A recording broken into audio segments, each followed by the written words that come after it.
Hi, it's Kenny. This is the last of the Level 5 technical lessons, and this is a lesson on arpeggios. And what's an arpeggio? Well, its name sounds kind of funny. It just comes from the Italian for arpa, which is harp, and arpeggio means like it's played on a harp. So this is how an arpeggio sounds. And harps play them all the time. It's one of their most favorite things. Okay, anyway, but all an arpeggio is the root, third, and fifth of a chord, all right? And you just continually play it. All right, same in the left hand.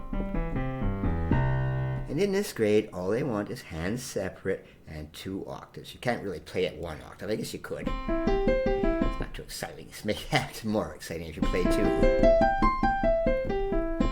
All right, the fingering is quite simple. The only problem people have with arpeggios is it's quite stretchy, all right? So your hands are a little smaller. Don't be hesitant to just twist a little bit with your arm if you can't make it. You don't have to be completely straight. All right, but in the right hand, it's just 1, 2, 3, and pass the thumb under, and then the third over, very simply. Now the left hand, people can play it quite differently, all right? The fifth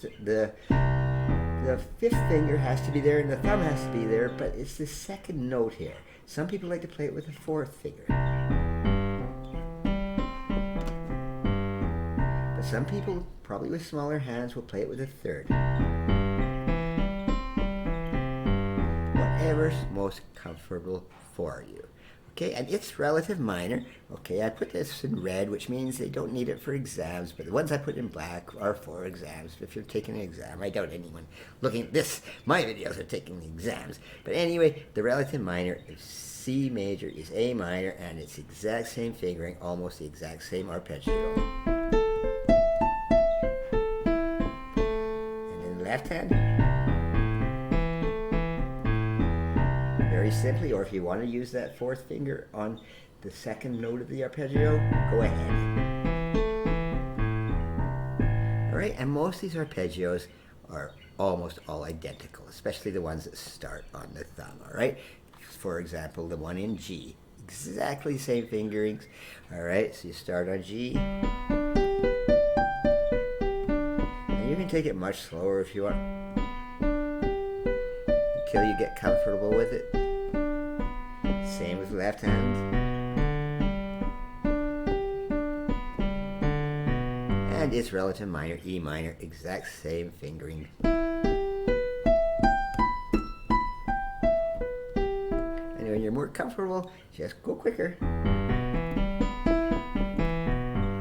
All right, and you can also do it 4 octaves. You don't have to, it's not required, all right?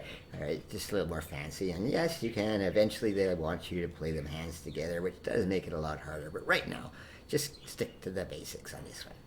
Now the F major one, exactly the same again. None of these have any sharps or flats. So they're identical in fingering. Once you learn one, you've learned them all. Okay, left hand. And it's relative minor, the D minor.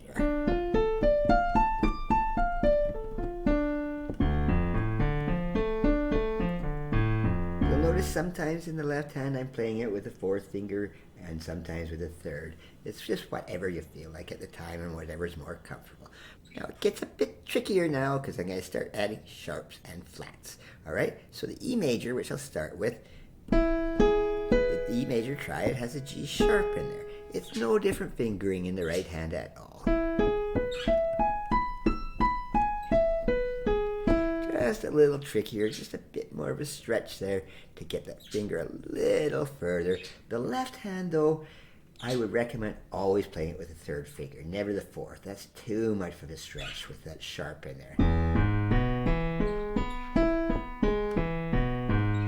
Okay, not too much harder. But yeah, don't use the 4th because it would start straining your hand and you don't want that. Now it's relative minor. This is where things get a little bit weird. C sharp minor. All right, you do not want to start with your thumb on that C sharp. It's almost impossible to reach that. Oh, that's tough. So you start with the 2nd finger on the C sharp and you end with the 4th. Okay, I made a mistake there, so let's try it again.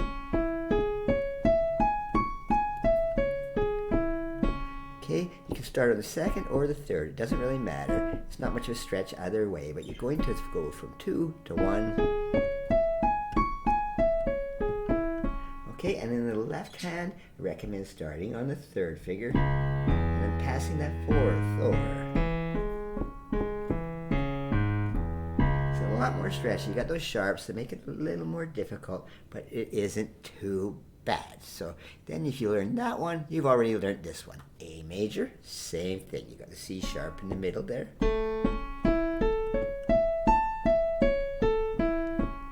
Left hand, use the third finger, not the fourth.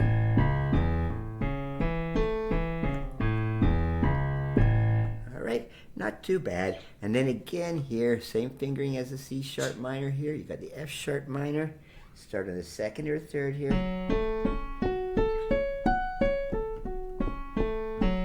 And the left hand.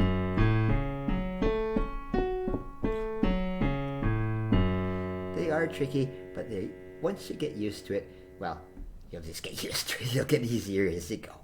Now the last two I want to bring up are A flat major and F minor. So A flat major starts on the A flat, which is a black note, so you don't want to start on your thumb because it just doesn't work very good. So starting your second or third finger here. And left hand.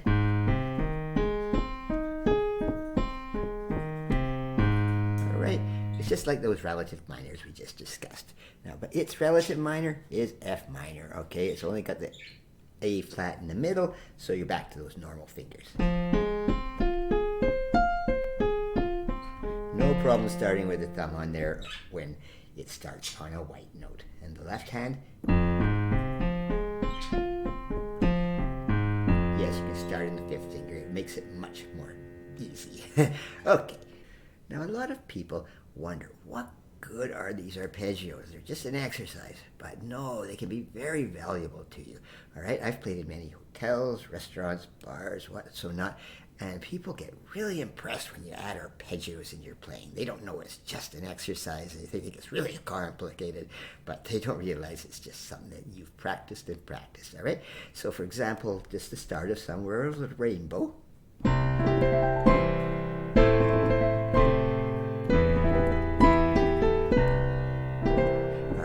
Those arpeggios just sound so nice, and you can use them for the left hand too.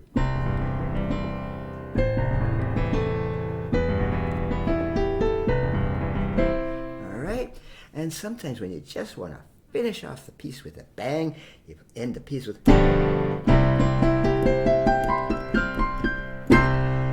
arpeggios just make it sound so good. So my next lesson, I'm going to teach a piece from the theme from Love Story. It's a beautiful piece, and I'm going to add arpeggios into it and show you how to add the chords into it and how to add scales, make all these technical things useful to you. But until then, that's the end of the technical lessons. Thank you.